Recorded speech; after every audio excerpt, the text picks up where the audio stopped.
Hi, this is Ashley. I'm the creator of the Dusty Rhoads Business Tracker, and welcome back. Hopefully you've already watched the introduction video on my YouTube channel. If you have not and you've just purchased the tracker, I'd recommend starting with that. This video is going to explain how you do the inventory carryover and set up your sheet for a brand new year. And so in this example, I'm gonna say it's the end of 2020 and we're moving into 2021 and you want to set your sheet up for that year. And so I'm going to show you how to do that.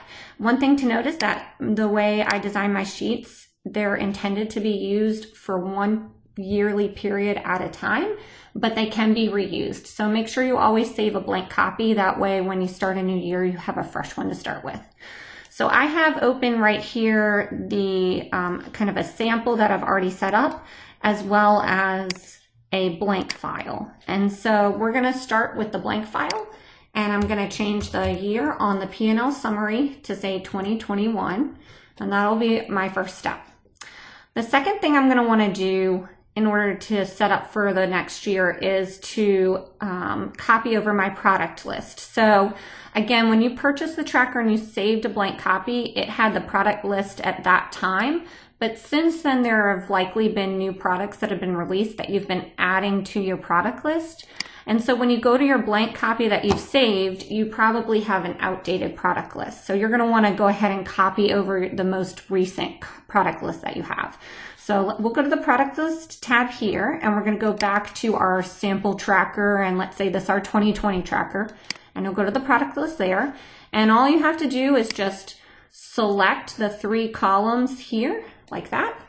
You're going to right click and say copy, and then we'll go back to our blank tracker and we'll just highlight column A, right click and say paste values, and it'll paste our product list in. So now we have the most updated product list, and so we know that when we put everything else in here, it's going to work.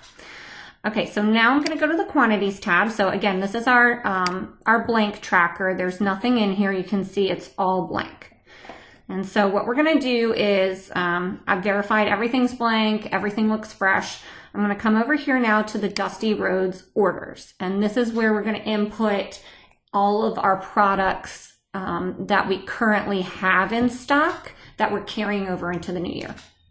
So I'm going to come over here to our sample, and we'll come over to the sample quantity, and that's where you'll see, as opposed to the one we just looked at, this one actually has products that are in stock. Go ahead and click your filter and make sure that that all of the ones that have a quantity are checked, and then say okay, so that we know that we're working with the most fresh data. The next thing you're going to do is you're going to just select all of the product names, and you're going to right click and say copy. And then you're going to go over to your blank tracker. You'll click on the first cell, and then you'll right click and you'll say paste as values. And that will get the products in there. Now you need to go and do the cost of goods. So this is going to be what you actually paid for them. So you'll do the exact same thing you just did, only you're going to use the cost of goods column. You'll right click and say copy. Move over to your blank tracker. Right click and say paste as values. And now we have the price we paid for them in there.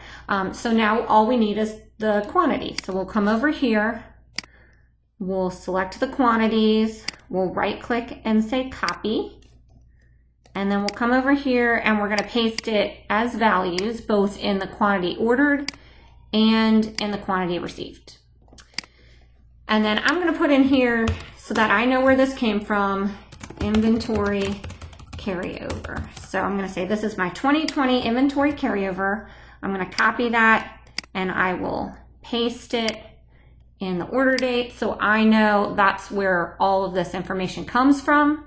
And then I'll come over here to the quantities, and then if I go in here and uncheck the blanks, it should show up here. And then if you compare it to your 2020 tracker, it should look exactly the same. So your quantities tab should look exactly the same between the two at that point for these, for these columns. These columns here may not look the same because in the 2020 tracker, you've got, you know, things marked as having been sold and whatnot.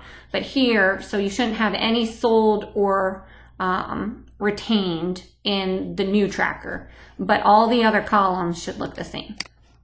And so under your quantity available and your cost of goods and your product name, as long as they all look the same, then you'll be good to go. And so then you'll have your sheet all set up. That's how you'll start the new year. And then from there, you can just go and do it exactly the same way you had done it from the year before. So hopefully that helps. If you have questions, again, please let me know. And I look forward to hearing from you. Thanks.